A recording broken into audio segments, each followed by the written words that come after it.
So this is a strange one. Normally, it's this guy that asks all the questions, but because it's the RecWired podcast, today my guest is no other than, how do you pronounce your name? Dualta Doherty. It's the most asked question I get.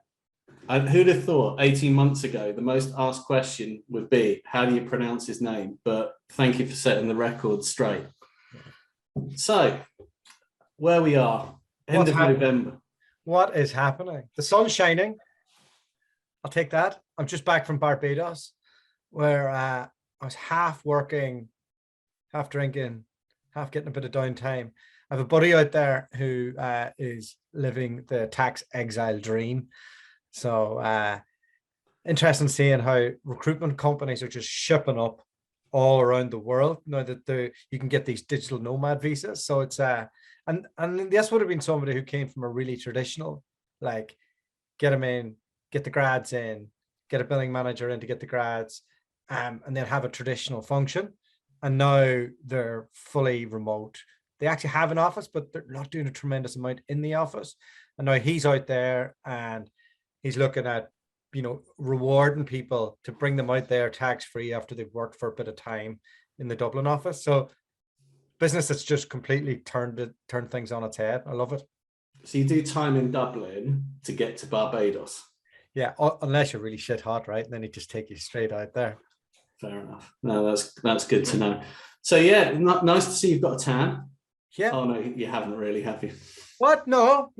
It's just I've got a big bald head that doesn't really help in matters. But getting away for 2 weeks and just getting a wee bit of sun. Yeah, but it's good to be back. Silly season's upon us. I'm getting ramped up for our Christmas party next week, Thursday week, isn't it? Thursday week, Thursday the 2nd. Yeah. There's still a few tickets left for anyone. I'm sure we'll put the invite link. So, but we're hoping to have 150 founders and partner suppliers there. So, I mean, it's pretty much double what we had in July. So, what could possibly go wrong? Yeah, who knows?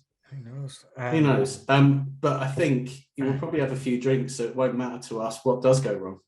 No, well, I'm flying in my team. I sound like a real big shot saying that, but we haven't seen them in 2 years because of COVID. So Georgiana is coming from, who's our marketing manager in RecWired and in my company. And she's coming from Romania. And then Raf is coming from Portugal. And Raf's our community manager in RecWired. So and then I've got some of my team as well coming over from Ireland and from Serbia. So yeah, it's gonna be how crazy is it? People that have been working with us for so long, I've never met. It is, but I suppose that's the challenge. That's the world it is now. So yeah, I know. No, it's the one event that keeps me in the UK, the RecWired drinks. So I'm off straight back after. It's too cold here, so I'm going down to Cape Town for a couple of months, I think, just to make sure everything's all right down there. So, that is not bad. Is that so? You're spending your life between Cape Town and the UK now? That's the plan. So, all right, that isn't bad. That's a middle-aged dream, right? It's okay. I'm very much enjoying it. I think there's lots of amazing things about working for yourself, and for me, that's having the ability to, especially, I mean, COVID's just made it perfectly normal that people work from home in a lot of spaces, or do a lot of the online meets. I think very much, a lot of my customers are in the UK. So when I'm here, I do the very most I can to, do the face-to-face, which is still, I think, really important and really enjoyable. But very much, looking to get that balance right. What are we seeing key trends in the marketplace? What are you seeing out of your customer base? What are you observing? Obviously, we're on this classic, no one can hire quickly enough. So you're seeing everyone ditched everyone 18 months ago. Everyone's trying to hire them back now. So do you remember what Robert Half did 18 months ago? They wiped out like thousands of experienced recruiters, like just wiped them out. And now they're like, come and join us. We've got this boom bust cycle is crazy in our industry. And the thing about the boom bust cycle is it just seems to get bigger. The booms are bigger, the busts are bigger every time. So I think there's a general feeling that, you know, this wave's going to go along for a while, and it's not stopping. There's no signs of it stopping at the moment. So, but still, you know, making sure that, you know, because business is good, people aren't dropping standards, that people are still, you know, once they've got these valuable resources, they train them and they actually onboard them properly. And I know it sounds absolutely basic, but I think where the market has been really, really good, people, if they forget that, will end up just churning through people who are even more expensive than the people they were churning through previously. But, you know, for a rec to rec, it must be good. If I was a good rec to rec, it would be. Are you still a reluctant rec to rec? Arena does most of it now for me, to be honest. So she heads up our main desk and she's supported by the team. And then Siobhan does the non-rec to rec stuff. And then I'm going to hire somebody probably to focus in a wee bit more on HR, senior talent acquisition in the new year. But just back to the market doing well, there's a couple of macro factors. If you'll allow me to nerd it out for a second, there's been more VC money put into the marketplace in the last 3 years than in every other year in history combined. So we're at a point where, like, the government's printed money, the VCs have loads of money, they're pumping in money, they can't find enough people to put money into it. So there's an excess of cash out there. There's loads of projects. We've also had, I don't know the figures, right, but it's been the biggest resignation of Americans ever. So you've got a load of people heading towards retirement, but you've also have all these young people who are like, I don't want to have a full-time job. I want to have 3 part-time jobs. I want to be a consultant. I want to, like, COVID has changed people's life. So and then we've had Brexit over here, and then we've had, like, nobody's moving borders. So all of this combined has created this scarcity of talent. And that is where recruiters come in. And we've gone from a place where nobody was hiring to everybody's hiring, but there's nobody to find. So if you're not raising your fees, and if you're not going after a niche marketplace now, you're off your head. This is the golden time. So it's super exciting. I think we're in for, like, unless the world collapses again, I think we're in for a good run now. I think the only thing, and again, to go back to a macro, is the inflation. So, you know, that's the danger, that you get runaway inflation. Therefore, effectively, you know, the money supply changes. You know, start thinking around how cheap mortgages are. Once that starts there, people's houses, that sort of growth that people are seeing will really change. I think the other thing as well is that not only is there going to be a redistribution of jobs, I think where people live as well. So, and you look right at the top of the tree, you've got your expensive London houses that, you know, flats that actually, do people want to be there anymore? So I think you're going to see a ripple as, you know, people go and, you know, live in the places they probably always wanted to live, or can effectively increase their living standard by going to live somewhere else. And that's just not even, as you said earlier, that's not even just within the country now. That's, I'll go and live in a different country because I can. One of the podcasts I listen to is David McWilliams, and he talks a lot about the livable city. So one of the problems with cities, and that is that the commercial real estate, I don't know what vulture funds have come in, they've bought all these places and there's no tax for them to leave them empty. So they're just making money on the increase of the value of the land every year. And it's just been bought up and bought out. And then what happens is you just have offices and you have nobody actually living in the city. Now, we're probably in line for some type of a crash in commercial real estate, unless it's put into it being a livable city again. I always think, like, young people will always want to live in those type of centers. Like, that will bounce back. I'm down here in Sussex. I'm bored as fuck. Like, it is. Like, if I could afford to live in a cool city, like in a townhouse in a city with my kids, brilliant. I'd be there in a heartbeat. But I'm stuck in the sticks here with her folks. It's not that I'm bitter. Not that I'm bitter. You're like the littlest hobo, though. So, you're gonna, you don't want to settle down. So you're gonna be off somewhere else, maybe tomorrow, just Yeah. where's next? Where's next? When you have kids, there's a few things to take into consideration. I think America is next. It's just about timing it in the right way. It might be September a year's time. It's, just to get everything in line, because our business has changed, flipped on its head 5 times in the last year. So it makes as much sense to really build upon the foundations here as it does to get there. And because there's this boom in Austin that is just all the jobs from California are moving there, and it's just like all the founders are there. There's so much wealth. There's so much people in our age bracket are plentiful there, so it's the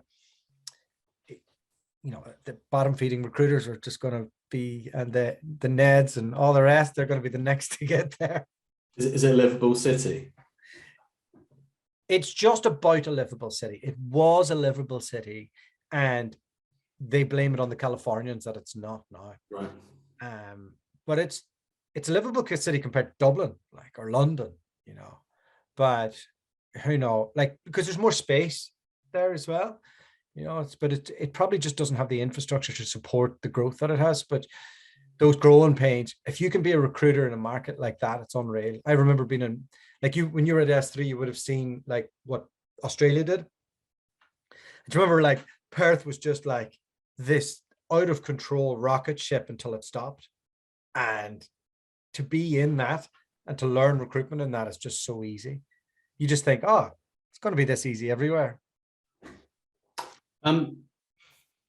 Yeah, it's really interesting to watch the growth of other countries as well. I mean, one of my consultancies is in Sydney, and you think it's bad here, off the chart, what they're having to do, in terms of sort of the hiring and, the retention. So you're seeing a lot of pent up demand in Sydney.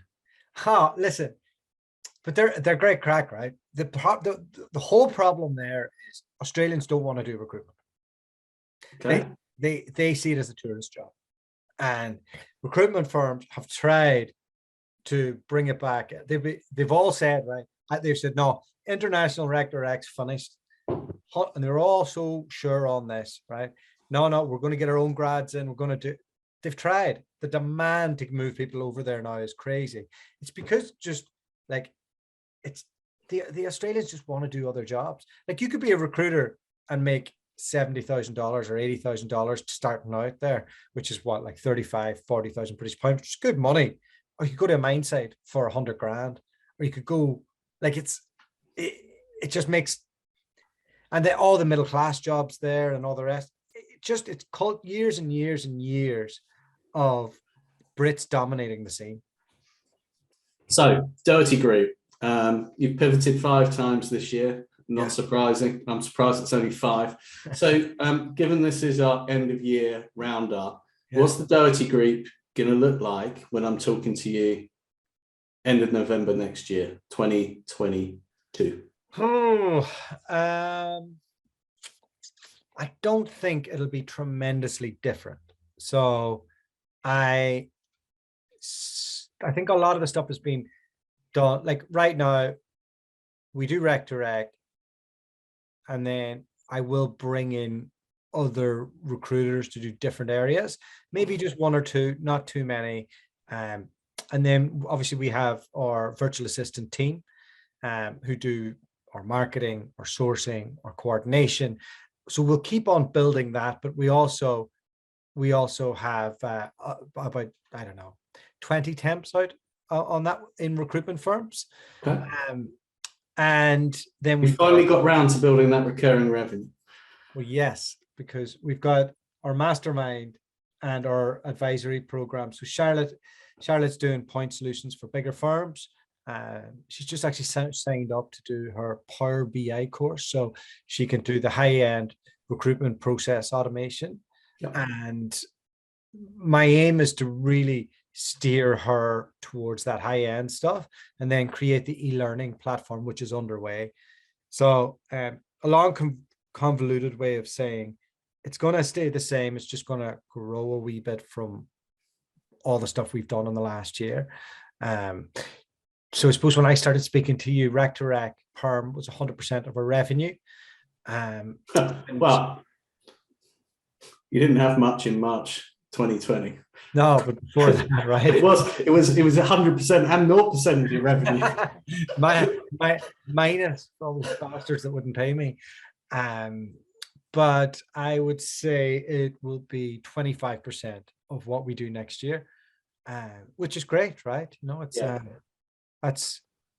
I said to you, if you're still doing rec to rec in a year's time, you failed and I failed. Yeah. What's really interesting, I mean, obviously we scoped out the prototype of the mastermind pretty early on, and pretty early on we realized that's your world, not mine. So you know, and it was effectively, you know, your learns over the years, and it's been really good to see in that group those guys and girls that have gone through the mastermind, and just the confidence it's given them, you know, the growth in their business, the camaraderie from it. It's been really interesting to watch that. Yeah, it's been interesting for me too to develop Charlotte in it, because, you know, when I started doing it, she was like, "Why are you wasting your time? You're not billing enough." I was like, "Look, just let me put the foundations in here, because I know that if we're in trouble, there's a lot of people in a lot of trouble."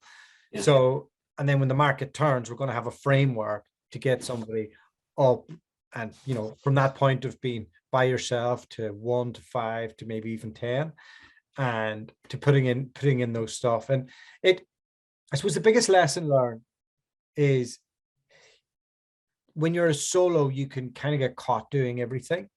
So if you can create a structure where when you wake up in the morning, there's a lot of sourcing done for you, that your marketing is done, it's crisp, it's automated.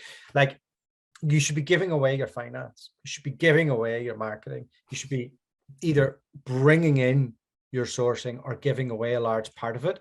Like, you as a small business owner, your whole thing should be around doing stuff that really moves the needle. So like consulting and not selling. So like really understanding your candidates, your clients, and having the time to do that and to really build solutions. Because, you know, at the end of the day, it's just about adding value and not getting caught in. I see so many common mistakes with people who do startups, just doing random lists on stuff. Like, what? Stop doing that. Action shit. I think that's one of the trends that I've noticed. I mean, for years, you know, people starting their own businesses probably had a bit more experience. So, you know, typically they'd run a team, they've been a sales director. So they'd actually made mistakes or had the learns or had the experience when they're employed and on someone else's ticket. And now I see people who've, you know, coming in, they start their own businesses.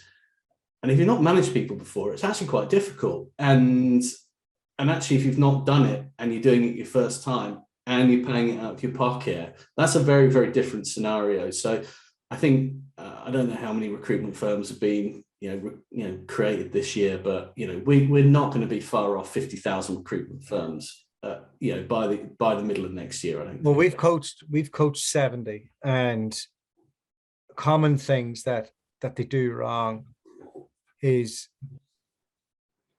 they think this VA thing, a virtual assistant, is going to be this magical thing that's going to solve everything, and they don't have the instructions in place. They don't have the rules. They don't have, like, they're not treating them like an employee. They ignore their strategic plan. So when they're hiring, it's for ego and it's not to achieve the results that they're after. And they're not hiring to a plan. And like us all, they get excited when somebody good comes along. When they're buying tech, and this is all size of companies, right? It's a founder that's got too excited and not done the process engineering. And then some people are half using it, half not. And that whole, like, Luxo, one of the partners that we've signed, they've actually taken out the need for quite a lot of bit of tech and put it into one. Yeah. And you can add little add-ons, like a source breaker or source whale or whatever it is to create the right process in there. But the tricky thing that what I see people going, here's my ATS, here's my 17 data finders, here's this automation tool that doesn't really work, here's this email thing that doesn't speak to this, and it's just a mess. And then they have 17 spreadsheets that they're running as well. So it's, I think the interesting thing for me as well is that obviously the RecWired group is our members, 700 odd founders and suppliers, but it's actually how we've sort of worked out the best solutions and the best partners for us as well. Loxo's perfect example. I mean, the amount of CRM and ATS demos that I've sat through in not just the last 18 months, but the last 5 years. So when I'm hearing from Matt, who's the founder, this isn't an ATS, it's not a CRM, it's a talent. Okay. And then I saw it and I'm like, wow, this is just, when something just comes along that's just so different. And I think they've actually simplified it. So while everyone else is complicating it and making more things and more features, I think they've just put it under one roof. And I think, as that product evolves and it moves more into the enterprise as well, I think that whole sort of user experience and that simplicity is really, really important. But you can tell that they've based it around, all the frustrations of your recruiters.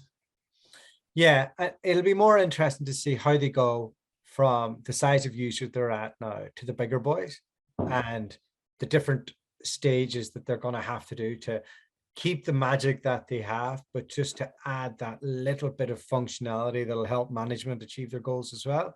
And I know that's underway. And for us, it's been really interesting to get under the skin of these, like, I suppose to go from you would have had a bit more experience in this space than me, but just to see that whole ecosystem and to be like, okay, they want sales, but we actually know they need 17 other things along the way because we're listening to it in our groups all the time.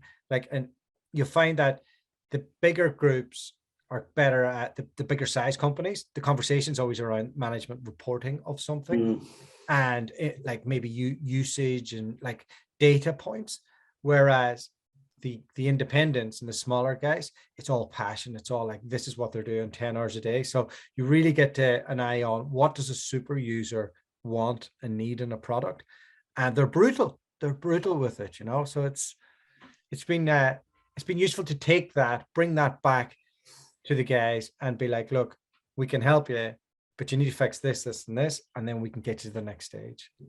Well, what's been interesting for me is I'm doing project assurance, so my advisory. So we're taking from existing ATS to a new ATS, and the challenge is, typically we didn't like the ATS, it didn't do this, et cetera. The challenge is then to make sure that the new ATS doesn't fall into that same trap as well. The new CRM doesn't fall into that same trap, because functionality is half of it.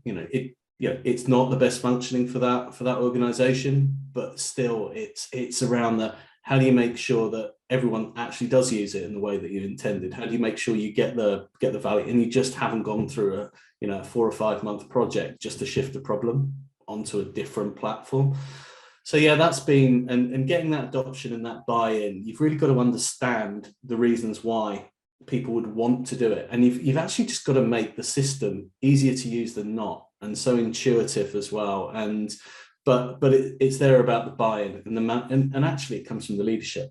Yeah, because if the leadership, are really clear on why we're doing it, the value.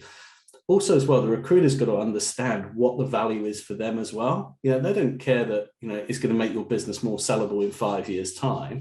They care about, ultimately, can I make more placements now? So you've actually got long-term strategic goals versus very short-term transactional goals. And it's how you get that sort of common thread through. It's really, really fascinating for me, actually. I want to give a bit of a shout out to some of our partners. So through the mastermind, what I normally do is I take people through different subjects, whether that's marketing or their ops or their strategy or whatever it is, covering everything we can. I suppose there's an element that I try and stay away, or I'll give an oversight into a subject and I'll show how we do it, but I like to then introduce somebody who has a bit more depth of understanding on something. So we've the only recruitment trainer we've signed is Dan Alexander, and he's really, really done a great job and moved the needle for everybody we've introduced him to. Agreed. And he's a great way of getting rid of limiting beliefs from recruiters. And, you know, he's not like, he would jump on, like I've heard a story of a company he was working with, and, you know, he was going through a BD process and they were like, oh, it doesn't work. So he just jumped on, won the account, nailed it, and then handed it back to them. And they've made like 100 grand from it. And he's like, I'm not going to charge you for that. I'm not going to charge you more for that. But next time, do it yourself. Yeah. Nice. Yeah. So Dan's come a long way. And, you know, he called me before, while he was still employed. And he's all, I don't know what I'm at. And I was like, what bit don't you know? He's like, I don't know if it'll work. And I was like, okay, let me make a couple of calls. Right. You got three pitches now. Go win one of them and then you quit your job. And he called me and he's all, I've just quit. Or we're ready to go. And we filled his diary since, you know, and I just thought he's just an excellent example of somebody that we're proud to be associated with. And then another person to shout out would be Richard Gibbard. And Gibbard was playing poker with you and Charlotte. And well, I met Gibbard on Dave Lewis's lunch club, and he's defined the pandemic for me. I mean, basically someone who really knows their stuff, someone who's very good at what they do, and actually what a great guy as well. So, you know, I think, and he was very helpful in helping us set our data structures. So RecWired, you know, is absolutely blessed with great data on our members and our suppliers. But yeah, again, I didn't really know how to do that, and he helped me set all that up as well. So yeah, he's been great. And what's interesting as well is the instant impact he has when he goes to customers. Yeah, what sets him apart? So he's not like a strategic branding guy or a strategic marketing guy as such, but he's real practical. So if it's you know, how to win business with emails, how to source with emails or automation, he can do all of that. If it's podcast editing, and one of the things we did actually when he came in to help me was, me and him, we built up a bit of a structure to use the podcast, launch a new podcast, get an email out there, use Crunchbase, use a sequencing tool, and then book in all these guests who were CEOs of companies. And then I would spend an hour with them, sign them up as a client. So try to get this here into a bit of a system and a process with him. And then he was able to then use that for everybody else he works with now. Okay. And it just, you know, just one of these guys that's always learning, always helpful, and he can do your again, give away your marketing and some of your outreach if you can, and focus on the stuff you're good at. So he's been a really great partner on that front. And then I suppose then the other top earner, shall we call her, it would be Helen Phillips, who's done great for us, and our community's been really happy with her. Now, terms of business are not a sexy subject, Andy, but not unless you're Barry. Barry just thinks of himself as sexy, so yeah. No, I think what's been, you know, really good working with Helen. She's actually one of the few approved suppliers that we have in the groups, because she adds such massive value. And, you know, rather than guessing at a subject, she'll just put people straight. And I think she's added massive value there in all of the groups. Even though she's not a doctor, she is very good at contracts, apparently. So this is what I need to keep saying. She's not a doctor, can't do anything medical. But the other one that I think has been great to see is Alex at the Scoop. You know, we've been talking to him for, you know, probably about 18 months. And always at the back of my mind was, there's something here. And it was actually, I think the breakthrough actually in me getting it was Georgiana looking at it, taking it apart and saying, no, you need to look at it this way. And it does this, this, this. And that was really powerful. And I think, he's got a number of, I think probably over 20 or 30, about 20 or 30 subscribers, which is great. And that's been amazing to see with him as well. And I think as well, if we go back, and this sounds like the Oscars, but I think we were really lucky that we had some great partners at the start that enabled us to build the infrastructure. So, it was the guys at JSA. Del at JSA I've known for a number of years. When I went to him, effectively said, yeah, we've got a WhatsApp group, and we're going to deliver you loads of value. And the same with Tom Wynn at Kingsbridge. I think we were, I was very grateful that I think they saw where we were going and how we wanted to do things differently and how we were going to be the sort of challengers, and to really sort of go early with us was really appreciated by those guys. And I think, the good thing is we've now got partners like Sonovate, CloudCall, some amazing companies, and those guys are going to be hosting the drinks for us, funding the drinks for the members to come along as well, which is even better as well. So it feels like we've come a long way. So I'm going through a bit of a work internally at the moment. So myself and Charlotte have been fighting it out over brand design and all of this stuff. It's been so we're getting the guys at Bold to redo our website, but also they also do your branding as well. So if we're going to spend a load of money on something like Bold, which you could go spend nothing and get a website, or you could go get it done properly. And a few of our members got it done, and I had a look at it and I was like, oh, I buy our envy now. So so we've decided to pull the trigger on that. And I'm going through it at the moment, and there's some good designs out there, but it's quite a strenuous process, because you have to like what color, I'll not bore you, but the details are, we're excited to get it done. And then the other thing I'm doing is I'm creating an e-learning platform for the mastermind. So right now it's a lot of our time, and it still will be, but I still want to have a better instructional platform and to be able to have all that other content in a gated area. So I've got Peak Creative doing the video for that. So again, one of our partners. So he's going to come down, spend a couple of days with us. I think it's really important. So it's not only to say that they're partners and they sponsor, therefore they must be great. We actually use these people as well. I think that's in our business, and it's not just a case of choosing anyone, because I think if the members can see through that, then we'll only work with what we believe are the best people. We're not exactly the two easiest people in the world either. So we'd be well able to tell people where to go if we weren't happy. So it's. I want to say to you, actually, I know we're running out of time, but my last question to you is, how does it feel to be the one in the middle between your work husband and your work wife? Well, every group needs an adult in it, so I've assumed my position. Do you think you'd be the reasonable one between me and Charlotte? Yeah, I did. Yeah, but I know publicly, I'm sure there's different perceptions, but you both think kind of similarly, and you don't really play with others well at times, both of you. So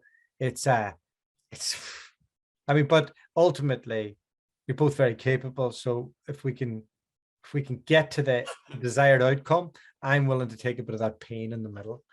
So I think that's what I've most enjoyed working with you, Charlotte, Georgiana, Rafaela. It's just, I think as a team, actually, we're just all very different. I think, we sort of get there in the end. And I think actually I've learned how to communicate better this year. And I don't think, WhatsApp is the best way for us to run so if I'll just leave it, and I'll maybe call you, or just the sensible guy, right? So So next year, same again, bigger, better, more boom, boom, boom, till it bust, bust, bust, yeah? Yeah, absolutely. So 24 proof partners at the moment. We just want to create more value for them, take on the odd one that might move the needle.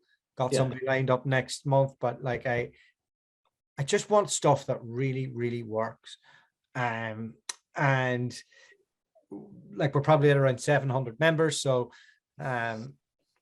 we could double up that pretty easy with a bit more focus on the USA. I think that's just in the WhatsApp group. I mean, 2,000 plus in the Facebook group as well. So I think, it hasn't been a huge area of focus for us, but I think once we get, as you say, that platform, that's something that we could really start to spin the wheels on as well. And just to enjoy it as much as possible. Like doing events has been really good. We didn't initially think we'd set out and do that, but when we did it, people were like, thanks for doing that. Really appreciate it. Miss being around people. Like all these people in the groups are great. But we picked the thing that people liked out of events, the social bit. The drinking bit. The drinks. And non-alcoholic beverages are available, but yeah, it was the social aspect as opposed to the, okay, we're going to pretend to make it about work and alike. But I think, there's a lot of founders, have, they like spending time with other founders because they don't get that opportunity. Yeah. And it's a great release valve for them. So yeah, look, another year we've not fallen out. Also, Christmas drinks, if you want to come, you've enjoyed what you've heard today, you want to come into our group, we don't do most of the talking in the group, everybody else does. The drinks, there'll only be 25 suppliers there, so you won't be inundated or sold to the whole time. I know, and they might even buy you a drink if they're nice suppliers. Yeah, absolutely. And we'll be doing other events around the country, so hit us up. And yeah, thanks for everybody who's been involved. Thanks again.